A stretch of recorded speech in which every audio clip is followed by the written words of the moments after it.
Isang mapagpalang araw po muli sa inyong mga kapatid yan sa Majuro Christian Church. Ngayon po ay Mayo 11, taong 25. O para po sa ating sermon ngayong pong araw ng linggo ay tayo po ay magpapatuloy muli sa ating pong book series sa Mateo 22 talatang 15 hanggang 46. At sa mga sandali pong ito ay muli po ay tutunghay tayo sa mga depensa naman ng hari o ng ating Panginoon Jesucristo sa mga tatalakayin po natin. Sapagkat nung mga nakaraan po ay nabigyan pansin po natin ang iba't ibang dahilan ng pagtanggi nila sa ating Panginoon Jesucristo. At ang isa sa pinaka natatandaan natin ay ang pagkabulag po nila espiritual. So dito bigyan pansin naman po natin ang depensa ng ating Panginoon. At tayo muna po siguro ay manalangin sa Panginoon, humingi po ng gabay para po sa ating pag-aaral sa umagang ito. Panginoon, salamat po muli sa oras na ibinigay mo sa amin upang muli magsama-sama sa pamagitan po ng pag-aaral ng inyong mga salita sa tulong po ng inyong Santong Espiritu na nakakaunawa ng malalalim na bagay tungkol sa aming Diyos at sa mga malalalim na bagay sa mga espiritual, tungo sa espiritual, sa tulong po ng banal na Espiritu ay ibigay mo sa amin ang inyong turo na mailalapat po namin sa aming buhay sa araw-araw. Pangunahan niyo po kami at pagpalain at gabayan ang aming pag-aaral na ito sa pangalan ni Kristo Jesus.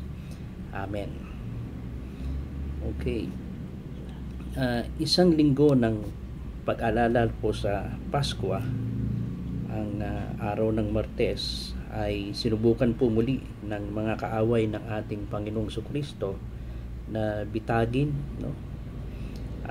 siya sa pamagitan ng iba't ibang mga katanungan. At ang mga lalaking ito ay nag-iisip pa rin po kung babalik aral po natin ang nangyaring mga serye po ng taninhaga na kanyang ibinigay, ay inilahad niya ang kanilang mga masasamang hangarin at binalaan sila na humihingi lamang sila ng mga paghatol para sa kanilang sarili. At ang mga leader ng reliyon ay hindi nasisiyahan sa mga kahihiyan sa harap ng mga pulutong na nangyari po sa kanila. So buong puso silang nagpupursige upang puksain ang ating Panginoon Jesucristo at umaasa silang mabitan niya, nila ang ating Panginoon sa pagsasabi ng iba't ibang bagay at mga katanungan para sa Kanya upang siya ay arestuhin nila. Ngunit may isa pang mga dahilan para sa mga tanong at hindi pa napapagtanto ng kanyang mga kaaway na ang ating Panginoong Jesucristo ay mamamatay bilang kordero ng Diyos at kinakailangan para sa kordero na suriin bago ang Pasko. Ito po yung makikita natin sa aklat ng Exodus 12:3 hanggang 6. Kung anumang mga kapintasan na natagpuan sa tupa ay hindi ito maaaring maging isang ganap na sakripisyo para sa Pasko. Ngunit ang ating Panginoon Jesucristo ay sinuri sa publiko ng kanyang mga kaaway at wala silang mahanap na kasalanan para sa Kanya. So siyempre po ang personal na pagpapalitan ito ng ating Panginoon Jesucristo ng mga pinuno ng reliyon ay isang pagkakataon din para sa kanila na maniwala at maligtas. Kung meron man pong pinakamalapit sa kaligtasan na makikita natin sa mga grupong ito ay ang mga grupo po ng Eskriba at Pariseyo, dahil talaga pong tahasan na maririnig at makikita nila ang mga tahasang sagot ng ating Panginoon tungo sa katotohanan ng ibinibigay niya. Ito'y makikita natin sa aklat ng Marcos 12:32 hanggang 34. So kahit po sa huling minuto ay may pag-asa ang mga nawawalang makasalanan kung tatanggapin niya ang katotohanan na sila'y magsisi at maniwala sa ating Panginoon Jesucristo. Kaya napakalaki pong panghihinayang, Pero ganun pa man, alam natin at naiintindihan ng Panginoon ang kanilang mga layunin at ang kanilang puso kung bakit sila magtatanong, kung bakit sila lumalapit sa Panginoon. Wala po tayong maililingid sa ating Panginoon. Kaya po may 4 na mga tanong ang nasasangkot po sa pampublikong talakayang ito. At ang 3 sa kanila ay mula sa kaaway at ang isa ay mula sa ating Panginoong Jesucristo. Kaya siguro po isa-isahin natin ito. Huwag po nating madaliin sapagkat naniniwala tayo na meron po mga turo ang Panginoon sa mga tanong na matatalakay po dito. At salamat po sa pagkabasa po ninyo sa chapter 22 ng Mateo, verse 15 hanggang 22. Marahil po meron na kayong idea hinggil kung anong katanungan ang lumabas sa kalagitnaan po ng pag-uusap ng ating Panginoon. At gayon din ng mga Pariseo at mga tinatawag na Herodian, tagasunod ni Herodes, sapagkat ang mga taong ito, bagamat hindi sila magkakasundo, ay nagkaisa sila upang humanap po ng mga dahilan para sa ating Panginoon upang siya ay mapuksa nila. Okay? Kaya makikita po natin dito ang unang nasasangkot na talakayan na ibinigay dito ay makikita po natin sa mga talatang binasa natin ay ang tinatawag na isang politikal na tanong tungkol naman po sa buwis o mga taxes na sinasabi po dito na hinihingi po ng mga taong ito. Ang mga Pariseo at ang mga Herodian ay magkaaway, ngunit pinagtagpo sila ng kanilang karaniwang kalaban. Ang mga Pariseo ay sumalungat sa buwis sa botohan ng mga Romano sa ilang kadahilanan. Una, ayaw nilang magpasakop sa isang kapangyarihang hentil. Yan po ang kadahilanan kung bakit ayaw nila. Ikalawa, si Julius Caesar o si Caesar ay iginagalang nila bilang isang Diyos sa kapanahunan na yon. Ikatlo, ay may mahusay nilang gamitin, mas mahusay o mas nanaisin pa nilang gamitin ng pera kaysa ibigay ito sa gobyerno po ng Roma. So dahil ang mga Herodian at mga partidong sumusuporta kay Herodes, sila ay pabor sa buwis. At pagkatapos ng lahat ng mga otoridad ni Herodes ay ibinigay sa kanya ni Caesar, at si Herodes bilang appointed ng Romano upang pangunahan ang mga Hudyong rehiyon ay kumbaga kinikilala po siyang hari ng mga Hudyo, ay mahihirapang manatili sa kapangyarihan kung wala ang suporta po ng Romano. Okay? So ang Palestina ay isang bansang sinakop at mga Hudyo ay walang espesyal na pagmamahal po sa kanilang mga mananakop. So ang bawat buwis na kailangang bayaran ng mga mahihirap ay isa pang paalala na hindi sila libre. Ang mga Zealots na tinatawag na isang underground na organisasyon ng mga panatikong Hudyo ay madalas nagsasagawa ng mga protesta laban sa Roma. So sasalungat sila sa anumang buwis ng Roma. So madaling makita kung bakit pinili ng mga Pariseo at Herodiano ang buwis sa botohan nilang bilang pain para sa kanilang bitag sa ating Panginoon Jesucristo. Kaya lumitaw na anuman ang mga panig ni Jesus ay lilikha siya ng mga problema para sa kanyang sarili at sa kanyang ministeryo. Kung tututulan niya ang buwis, malalagay siya sa problema sa Roma. Kung aaprobahan naman niya ang buwis, magiging problema siya sa mga Hudyo. No? Kaya dito makikita natin ang katanungan nila na tama po ba na magbayad po ng buwis, no? Kay Caesar. Ayan ang kanilang itinatanong sa ating Panginoon Jesucristo. Kaya alam na ng mga kalaban ng ating Panginoon na talagang huhulihin nila ang ating Panginoon Jesucristo. Pero hindi pa rin nila kilala ang ating Panginoon na ang ating Panginoon Jesucristo ay isang Diyos na marunong at isang Diyos na siya ang pinaka tinatawag na rabbi o rabbi na may pinakamataas na karunungan at hindi kailanman na nangangailangan po ng payo o ng turo ng ibang tao upang siya ay sumagot sa mga katanungan. At dito makikita natin na kailanman ay hindi nila maaaring bigyang kadahilanan ng ating Panginoon sa kanyang mga sagot upang sila ipuksain niya, lalo na po kung hindi pa niya oras upang siya po ay makuha nila at ipako sa krus. Okay? Kaya tingnan natin. So, magaling at marunong ang mga Pariseo at Herodiano sa kanilang tanong. Pero nagkulang sila ng tunay na pagkakilala sa ating Panginoon Jesucristo. Agad nakita ng ating Panginoon Jesucristo ang kanilang taktika. Alam niya na ang kanilang tunay na layunin ay hindi upang makakuha ng sagot sa isang tanong, ngunit upang subukan, bitagin siya. No? Gumaganap lamang siya ng isang bahagi at ginawa silang mga mapagkunwari, ang sabi ng ating Panginoon. At sa batayan na ito lamang, maaari siyang tumanggi na sagutin sila. Ngunit alam niya na hindi mauunawaan ng mga tao sa paligid niya. Ito ay isang pagkakataon para sa kanya na patahimikin ang kanyang mga kaaway at kasabay nito na ituro sa mga tao ang isang mahalagang espiritual na katotohanan.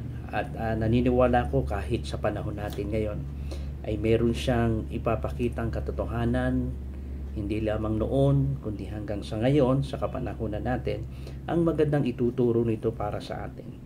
Ang bawat pinuno ay gumawa ng kanyang sariling mga barya sa kapanahunan nila na iniligay ang kanilang mga sariling imahe sa mga ito. Yung penny o isang denaryo na may larawan po ni Cesar, no? Kaya ito ay para kay Cesar, yung isang denaryo na yun. Kaya sinabi ng Panginoon na ibalik kay Cesar kung ano ang kay Cesar. At ang kanyang tugon ay ibalik din sa Diyos ang pag-aari na para sa Diyos. Simple ngunit malalim na sagot na ito ay nagturo ang ating Panginoon Jesus na ilang mga mahalagang katotohanan. No? Mahalagang katotohanan. Una, na maaaring itinuturo dito para sa atin, ganun din sa kapanahunan nila. Una, dapat igalang at sundin ng mga Kristiyano ang mga pinuno, hari, o sa kapanahunan natin ngayon, pangulo o presidente. Ito ay itinuro sa ibang lugar sa Bagong Tipan, Roma 13:1. Maganda siguro basahin natin to, no? Roma 13:1 na may kinalaman po sa mga pinuno sa ating pamahalaan, no? Kung makikita natin sa Roma 13:1, magandang basahin ko po ito upang magkaroon tayo ng mas malinaw kung talakayan. Roma 13:1, no? Samahan po ninyo ako sa pagbasa po ito. Roma 13:1. Ang sabi po ng Biblia ay ang bawat tao ay dapat pasakop sa mga pinuno ng pamahalaan, sapagkat walang pamahalaang hindi mula sa Diyos at ang Diyos ang nagtatag ng mga pamahalaang umiiral. So malinaw po rito, no? Siya po ang naglalagay ng mga namumuno, siya po ang naglalagay ng pangulo, siya ang naglalagay ng hari, no? Sa lahat ng pamamahala nasa kanya po. At ayon din po sa unang Pedro 2, no? Basahin din po natin ito. So malinaw sa unang binasa natin, siya ang naglalagay, siya ang pumipili, no, ng mga inilalagay na tagapanguna. Unang sulat ni Pedro, kabanatang 2, talatang 13 hanggang 17. Ito naman po ang sabi, no? Verse 13 hanggang 17. Alang-alang sa Panginoon, pasakop kayo lahat ng may kapangyarihan sa bayan, sa emperador na siyang pinakamataas na kapangyarihan, at sa mga gobernador na isinugo niya upang magparusa sa mga gumagawa ng masama at magparangal sa mga gumagawa ng mabuti. Nais ng Diyos na sa pamamagitan ng inyong wastong pamumuhay ay mapatigil ninyo ang mga hangal sa kanilang kamangmangan. Mamuhay kayong tulad ng mga taong malaya, subalit huwag ninyong gawing dahilan sa paggawa ng masama ang inyong kalayaan. Sa halip, mamuhay kayo bilang mga alipin ng Diyos, igalang ninyo ang lahat ng tao, mahalin ang mga kapatid kay Kristo, mamuhay kayo na may takot sa Diyos, igalang ninyo ang emperador. So malinaw po yon. Kung galing sa Diyos at siya ang naglalagay ng mga tagapanguna, pangulo, ay inuutusan din tayo ayon dito kay Apostol Pedro na igalang natin ito. Okay? And then sa 1 Timothy 2:1-4, meron din pong tinuturo ang Panginoon dito sa 1 Timothy chapter 2, 1-4. 1 Timothy 2, 1-4. Basahin ko rin po sa inyo. 1 Timothy 2:1-4. Una sa lahat, ipinapakiusap kong idulog ninyo sa Diyos ang inyong mga kahilingan, panalangin, pagsamo at pasasalamat para sa lahat ng tao. Idalangin rin ninyo ang mga hari at may kapangyarihan upang tayo'y makapamuhay ng matahimik, mapayapa, makadiyos at marangal. Ito ang mabuti at nakalulugod sa Diyos na ating tagapagligtas. Ibig niya ang lahat ng tao ay maligtas at makaalam ng katotohanan ito. So, nikanais ng Diyos na sa isang pinamumuhayan nating gobyerno o may namamahala sa atin na kinikilala natin siya ang naglagay at irespeto natin ito. And then, ninanais din ng Diyos na makapamuhay tayo ng maayos kasama nila. At dito ay itinuturo din sa atin ang isa sa mahalagang magagawa natin para tulungan ang mga nangunguna sa atin ay ang idalangin sila. Una-una sa ating panalangin para sa kanila ay ang maligtas at makakilala sila sa Panginoon. Kung mapapansin natin, wala dito yung itinuturo muna sa salita ng Panginoon yung ating pag-aalsa sa kanila, no? Yung ating paglaban sa kanila. Kundi inilagay sila ng Diyos diyan sa kadahilanan upang magpanatili, magbigay ng kapayapaan at sundin ang pagganap ng mga kautusan na para na inilagay sa mga pamamahala. So napakaganda, no? Kaya nakakalungkot sapagkat lalo na ngayon sa malayang pamamahayag sa pamagitan po, no, ng mabilisang teknolohiya na nakikita ko madalas at nakakalungkot kung naiimbul pa ang mga mananampalataya sa Panginoon, no, sa angal o sa pagsasalita ng hindi magagandang mga mensahe na laban sa pamamahala, no, o sa pamahalaan o sa mga tagapanguna. Naniniwala ako na yes, meron tayong kalayaan, pero dapat ay ayon sa salita ng Panginoon ay hindi itinuturo sa atin ang bagay na yun, kundi irespeto natin, igalang natin ayon dito. At isa sa magagawa natin ay hindi para mag-alsa o magsalita ng mga laban sa kanila, kundi ang idalangin sila sa Panginoon. At ang dalangin natin sila ay maligtas, makakilala sa ating Panginoon. Kaya napakaganda, no, na itinuturo dito sa atin ng Panginoon na dapat igalang natin, sundin ng mga Kristiyano ang mga pinuno, no? Kaya respeto, panalangin, especially para sa kanilang kaligtasan. So ang mga Kristiyano ay may dalawang pagkamamayan, no? Sa langit, ayon sa Filipos 3:20, yan din sa lupa. So dapat nating igalang ang ating mga pinuno sa lupa, ang mga halal na pinuno na ginawa ng Panginoon at sumunod sa batas. Magbayad ng buwis, manalangin para sa lahat ng may otoridad na nangunguna sa atin at tiyakin natin, no, na nakapagbabayad tayo ng maayos na buwis. Isa sa pananagutan natin yan. Okay? Kaya bilang mga nagtatrabaho, lalo na sa ibang bansa, mga OFW, lalo na karamihan sa ating mga kapatid dyan sa Majuro Christian Church, hindi po masama na checkin natin yung tamang pagbabayad po ng buwis, no? Tiyakin po natin yan na talagang nakapagbabayad po ng buwis. Nakakalungkot po kung hindi natin nasusunod ang bagay na ito. Hindi ko po kayong tinuturuan na gumawa ng paraan upang magbigay ng gulo sa inyong employer o ano pa man. Ang nais natin dito ay kung maayos ba, tapat at sapat, no, yung buwis na naibabayad, sapagkat ito ay nararapat na maging tapat tayo sa pagbabayad ng ating buwis. Kaya sana po, no, mga kapatid, inuulit ko po, dapat igalang sundin ng mga Kristiyano ang mga pinuno.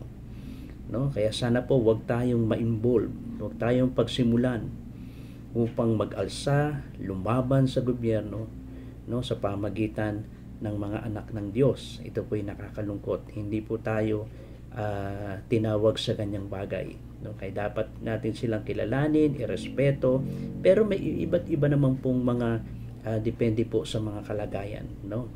At kung ang pinag-uusapan na po ay ang pananampalataya sa ating Panginoon Kristo, no, iba po 'yon. Pero sa estado po ng namamahala sa atin, dapat natin silang irespeto, igalang, at magbayad po ng tamang buwis para sa kanila. Ikalawa na makikita natin dito ay hindi lamang po ang paggalang at pagsunod ng mga Kristiyano sa mga pinuno. Dapat igalang at sundin ng mga Kristiyano sa isang banda ang Diyos. No? Kaya sabi, ibigay ninyo para kay Cesar. Ibigay ninyo para sa kanila. Pero dapat igalang at sundin natin ng mga Kristiyano ang Diyos.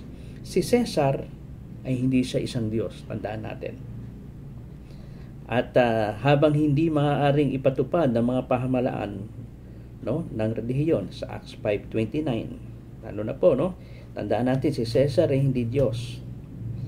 At habang hindi maaaring ipatupad ng mga pahamalaan ang relihiyon, Acts 5:29, no, na sa pangyayari at karanasan nitong si Pedro at ang ilang mga apostol na sila'y pagbawalan, no, na pagbawalan ng mangaral ng salita ng Panginoon, ay ano ang sinabi ni Apostol Pedro at ang kasama niya mga apostol? Sa Diyos kami dapat sumunod at hindi sa tao. Hindi nila dapat paghigpitan ang kalayaan ng pagsamba ng mga mananampalataya. Kung isa kang Kristiyano at ayaw ng ating employer na sumapa tayo sa Panginoon, no, ano magiging desisyon natin? Ano ang gagawin natin? At pinararangalan ng pinakamahusay na mamamayan ang kanyang bansa dahil sinasamba niya ang Diyos. Ito po ang sana ay huwag mawala sa atin. Okay, gaya ng sinabi ko po sa inyo. Siyempre may mga lugar po na alam natin na laban kay Kristo. Kung alam po natin na laban kay Kristo yun, igalang natin, ba't pupunta pa tayo doon? Di ba? Pero meron po talagang malalakas ang loob na alam naman natin na ayaw nila ang mga ebangheliko na pangangaral at talagang ito ay sinasaraduhan hinggil sa bagay na yon. Pero sa simpleng bagay na lamang po, tayo mga mananampalataya sa Panginoon, sabihin na natin kung tayo ay halimbawa, nandiyan tayo sa Marshall Island, no? At may kalayaan tayong sumamba sa Panginoon, ibigay ang araw ng linggo, ay salamat sa Panginoon sapagkat ibinibigay natin at nakakadalo tayo sa pagsamba para sa Panginoon. Pero kung may mga employer tayo o mga sabihin natin na hinihigpitan tayo sa bagay na yan, so ano po magiging desisyon po ninyo? Pero para kay Apostol Pedro at sa mga apostol na kasama niya, ay mas nanaisin nila na sumunod sa Panginoon kaysa sa tao. Kaya ito po'y malaking pagdidesisyon po sa atin. Ang nakakalungkot, binibigyan naman tayo ng kalayaan para sumamba, dumalo ng linggo, no, sumama sa gawain ng Panginoon. Pero tayo madalas ang nagiging malaking dahilan. Ayaw natin. Bakit? Minsan siguro dahil mas malaki ang kita. No? Minsan doon natin tinitignan yung bagay na yon. Mas malaki ang kita, may malaki akong pangangailangan. Pero ito po ay tawag na kung paano ay sinusubukan tayo sa ating mga prioridad sa buhay. Okay? Kung ibinibigay natin ng tama, no, para ang kay Cesar, ang para sa kanya, siguro naman po ay may mas malaking kadahilanan tayo at magandang layunin na ibigay natin ang nararapat para sa Diyos. Ano po ba yung mga bagay na nararapat para sa Kanya? Siguro po ay hindi na po ito malaking issue para sa atin, kundi ang lahat ng mga bagay talaga ay para sa Diyos. Pero kung yun lang, yung pong araw lamang ng linggo, hindi po ba natin maibibigay yan para sa ating Panginoon? Kung siya ang ating Panginoon, siya ang ating provider sa lahat ng bagay at siya ang kinikilala natin sa ating buhay bilang Panginoon natin, siguro po hindi problema ito, no? Kaya dapat igalang, sundin ng Kristiyano ang Diyos. Hindi po maaaring sisisir lang. No? Yung mga bagay na alam natin na siya lang igagalang natin at irerespeto natin at ibibigay ang para sa Kanya. Pero sana po, huwag pong mawawalan, no? Na dapat ibigay natin ang para sa Diyos. No? Ibinibigay po ba natin ang para sa Diyos? Ayan ang malaking tanong po para sa atin. And then ikatlo, ang tao ay nagtataglay ng larawan ng Diyos at utang sa Diyos ang lahat. Para bang si Cesar, no? Iniligay yung kanyang imahe sa isang penny o sa isang denaryo. Ibig sabihin kanya yon. Pero alam niyo po ba na ang tao ay nagtataglay ng larawan ng Diyos? Kaya nga po tayo nilikha sa wangis ng Diyos. No? Kaya ang tao ay nagtataglay ng larawan ng Diyos at utang sa Diyos ang lahat. Sa Kanya ang lahat. Ang imahe ni Cesar ay nasa barya. Ang larawan ng Diyos ay nasa tao. Genesis chapter 1 verse 26 and 27. Nilikha tayo sa wangis ng Diyos. Sinira na kasalanan ang larawang iyon. Ngunit sa pamagitan ni Jesucristo, maaari itong maibalik. Efeso 4:24 at Colosas 3:10. Nung tayo sumampalataya sa Panginoon, ito ang layunin ng Panginoon. Yung imahe na nasira sa atin ng kasalanan ay muling maibalik ng ating Panginoon Jesucristo sa pamagitan ng ating pananampalataya sa Kanya. No? Nasira ito eh. Nawasak ito dahil sa kasalanan. Pero salamat dahil ito ang layunin kung bakit kailangan natin ang ating Panginoon Jesucristo upang maibalik ang magandang imahe, no? Ang magandang imahe ng Diyos na nasa atin, no? Dahil tayo nilikha sa wangis ng Diyos at ito'y pilitan pa rin na sinisira ni Satanas, no? Bagamat tayo mga sumampalataya sa Panginoon, marami pa rin siyang mga bagay na kadahilanan at ginagawa upang ito ay hindi lubusang mabuo ang imaheng ito. At sana po ay hindi po ganoon ang mangyari para sa atin. No? Salamat sa Panginoon Jesucristo dahil siya'y namatay sa krus, inilibing at muling nabuhay upang magkaroon tayo ng maayos na imahe muli sa Diyos sa pamagitan ng imahe ng Panginoon Jesucristo na kalarawan ng Diyos. Ganun po ang nangyari. Kaya lagi bang nakikita ang imaheng ito sa buhay natin araw-araw? Nakakalungkot po kung imahe ng pera ang nakikita sa atin. No, para bang nagmumukhang pera na tayo, nagmumukhang dollar na tayo, no? Hindi po sana, hindi po ganoon po sana ang nangyayari sa atin bilang mga mananampalataya sa Panginoon, kundi ang imahe ng Diyos sana ang nakikita sa atin araw-araw. No, hindi tayo isang pera na parang naglalakad, no? Dollar bill, 100 bill. No? Hindi sana iimahe po ni Kristo ang nakikita sa bawat sumampalataya sa Panginoon. Namumuhay tayo para sa Diyos at ito ang dapat nakikita po para sa atin. Ang relasyon sa pagitan ng relihiyon at pamahalaan ay personal na individual. Tama para sa mga tao ng Diyos na maglingkod sa pamahalaan. Tandaan sila Daniel, si Joseph, no, mga halimbawa na kung paano naging tapat, no, sa kanilang pamahalang ibinigay sa pamahalaan, pero ganun din naging mas tapat sila sa ating Panginoon. Ngunit mali na kontrolin ng gobyerno ang iglesia o kontrolin ng iglesia ang gobyerno, magkaiba silang estado. Kaya hindi po natin maaaring paghaluin to, no? Magkaiba po ng estado ang church, gayon din ang gobyerno. Magkaiba po yan, hindi po natin maaaring pagsamahin yan, no? Kaya napakahirap po, wag natin gawin yon. Kaya ito po yung magandang mensahe na ibigay sa atin.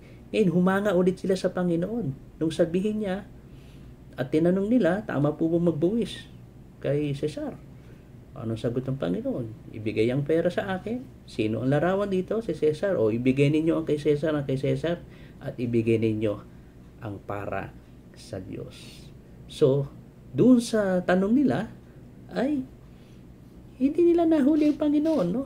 Dahil napakagandang sagot ng Panginoon. Talagang ipinakita niya ang kanyang karunungan, ipinakita niya ang pagiging isang rabbi o rabbi, isang guro na marunong sa salita ng Panginoon. Kailanman ay hindi nila mabibitag ang ating Panginoon sa ganung bagay lamang. Pero salamat sa napakagandang itinuro nito, no, sa kanila, at sana kung talagang nakita nila ang katotohanan ito ay talagang magtitiwala sila sa Panginoon. At sana tayo sa panahon natin ngayon na napakagandang iniiwan na turo para sa atin. Inuulit ko po, dapat igalang at sundin ng mga Kristiyano ang mga pinuno. Ikalawa, dapat igalang at sundin ng mga Kristiyano ang Diyos. No? At ikatlo, ang tao ay nagtataglay ng larawan ng Diyos at utang sa Diyos ang lahat ng mga bagay. Kaya mga kapatid, tanungin mo ang iyong sarili sa bagay na ito. No? Sana ay nakita natin ang pagrespeto sa mga namumuno sa atin.